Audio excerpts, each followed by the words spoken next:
EF Yasar YouTube channel இணையதள YouTube வழியாக நமதூர் நிகழ்ச்சிகளை உங்கள் மொபைல் போனில் கண்டுகளிக்க உடனே EF யாசர் யூடியூப் சேனலை லைக் செய்து சப்ஸ்கிரைப் செய்து கொள்ளுங்கள். நமதூர் நிகழ்ச்சிகளை உடனுக்குடன் கண்டு கழியுங்கள். முடிந்தால் மற்றவர்களுக்கு ஷேர் செய்யுங்கள். இந்த சிற்றுரையை முடித்து கொள்கின்றோம். அருமை நாயகம் ஸல்லல்லாஹு அலைஹி வஸல்லம் அவர்களை பார்த்து அல்லாஹ் புகழ்கின்றான், இன்னக லஅலா ஹுலுகின் அதீம். நபியே நாயகமே, தாங்கள் மகத்தான குலத்திலே இருக்கின்றீர்கள் என்று கூறுகிறார். வேறு யாரை பார்த்தும் அல்லாஹ் அப்படி கூறுவதில்லை. ஸல்லல்லாஹு அலைஹி வஸல்லம் அவர்களை பற்றி பார்த்தால் குலத்தை அதீம் என்ற வார்த்தையை கொண்டு அதை உபயோகிக்கின்றார். அப்படின்னு சொன்னால் குணங்கள் என்பது 3 வகையாக இருக்கிறது. ஒன்று குலுக்கை ஹசனா, அழகிய குணம். இரண்டாவது குலுக்கை கரிமா, சங்கையான குணம். மூணாவது குலுக்கை அதிகமா, மகத்தான உயர்ந்த குணம்.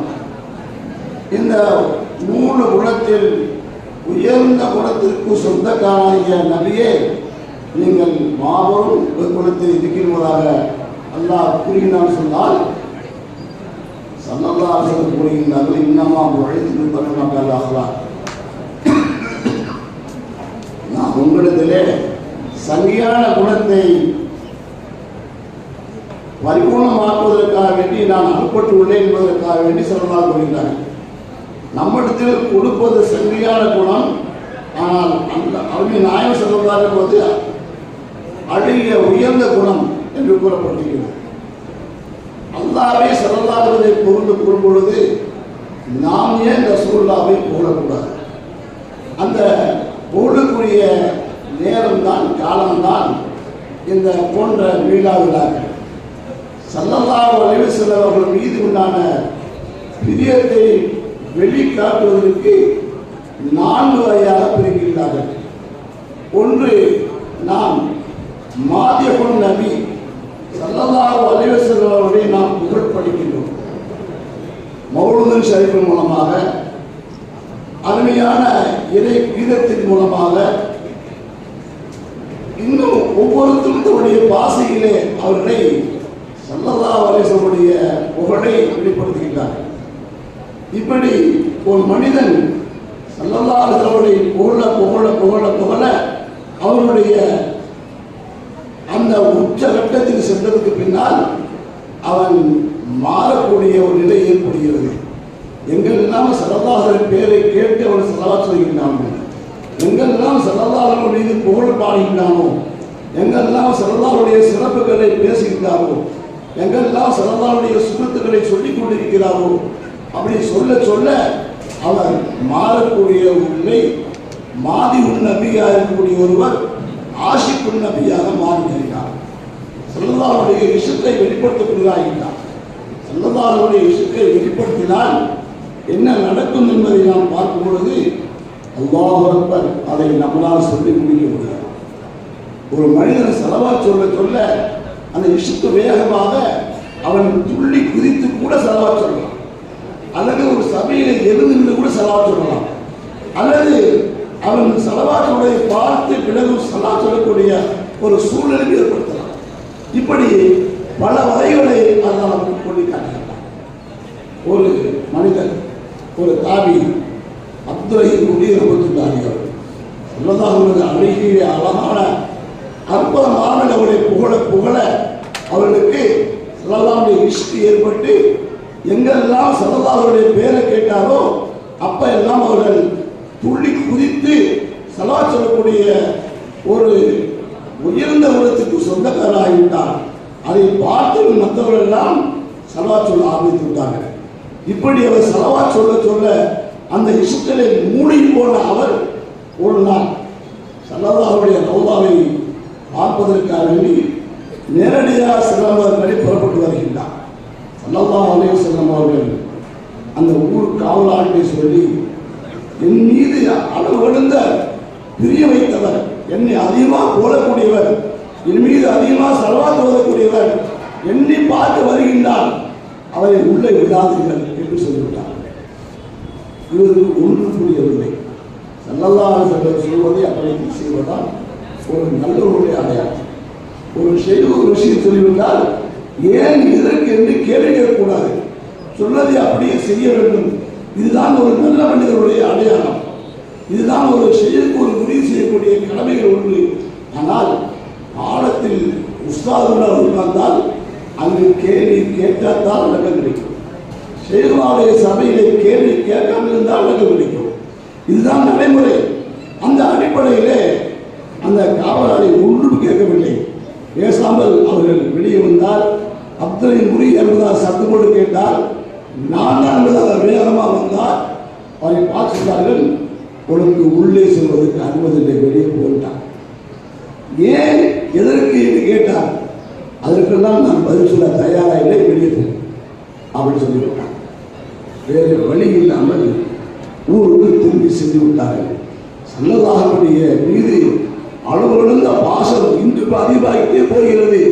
என்னை ஏன் உள்ளே விடவில்லை, எனக்கு ஒன்றும் புரியவில்லையே என்று ஒரு பக்கம் அவர் கத்தெடுத்துக் கொண்டிருக்கும் பொழுது ஸலவாத்துடைய வேகம் அதிகமாகிட்டே போய்விட்டது. அவர்கள் அடுத்த வருடம் திரும்பியும் ரசூலுல்லாஹை பார்க்கும்படியாக பார்ப்பதாக நம் பேரை கேட்டால் சொல்லக்கூடாது என்று அவர் வந்து கொண்டிருந்தார். இப்பொழுது ஸல்லல்லாஹு அலைஹி வஸல்லம் காதில் விழுகாத அளவுக்கு நாம் செல்ல வேண்டும். என்ன செய்ய யோசிக்கிறார்.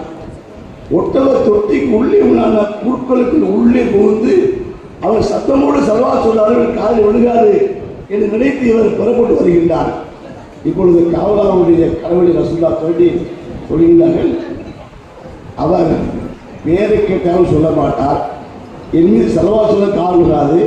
ஆகவே ஒவ்வொரு ஒட்டக தொட்டிக்கு கீழேயும் குடிந்து நீங்கள் ஸலவாத் சொல்லுங்கள், அவர் காலை விழுவும், அவரால் உள்ளே இருக்க முடியாது. அந்த உள்ளுடைய உள்ளே இருந்து வெளியே வந்து அவர் ஸலவாத் சொல்லாதால் அவருக்கு சந்தோஷம் ஏற்படும் என்று ஸல்லல்லாஹு சொன்ன உடனேயே அதே போல செய்தார்கள். அதே போல அவர்கள் உள்ளே இருக்கக்கூடிய உங்கள் வெளியே துள்ளி குதித்து வந்து ஸலவாத் சொன்னார். அப்படி சொல்லும் பொழுது அவர் சொல்கிறார்கள், உங்களுக்கு உள்ளே செல்வதற்கு அனுமதி இல்லை. இப்போ கேட்கின்றான், ஏன் என்று கேட்கும் பொழுது ஸல்லல்லாஹு அலைஹி வஸல்லம் உள்ளே விட வேண்டாம் என்று சொல்லிவிட்டார். அவரால் தாங்கிக் கொள்கின்றேன்.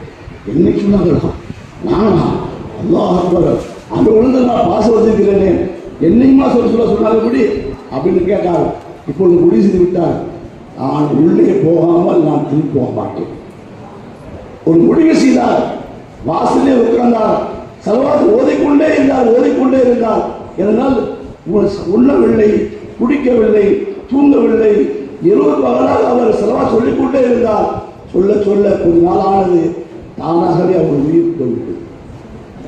இந்த நிலை ஏற்பட்டதற்கு பின்னால் காவலாளி ரசூலுல்லாஹ்வுடைய கனவிலே சொல்கிறார்கள், யார் ரசூலல்லாஹ், அவர் என்ன தப்பு செய்தார், நம்மீதானே செய்தார், அதையே நீங்கள் உள்ளே விடவில்லை என்று கேட்கும் பொழுது அவர் என் மீது உண்டான காதல், என் மீது உண்டான இஷ்டத்தை, என் மீது ஸலவாத் சொல்லக்கூடிய அந்த வேகம் இருக்கிறது, அதன் காரணமாக அவர் உள்ளே வருவாரையானால் நான் எழுந்து நின்று வெளியே வந்து அவரை நான் உற்சாகம் செய்ய வேண்டும்.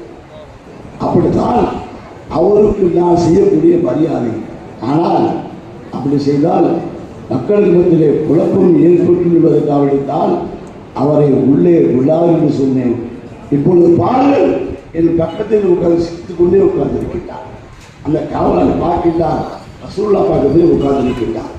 இதுதான் இறை நேசருடைய ரசூலுல்லாஹி ஸல்லல்லாஹு அலைஹி வஸல்லம் ஸலவாத்துடைய மகிமை. அந்த ஸலவாத்தை நாம் ஓத இஷ்க் ஏற்படும்.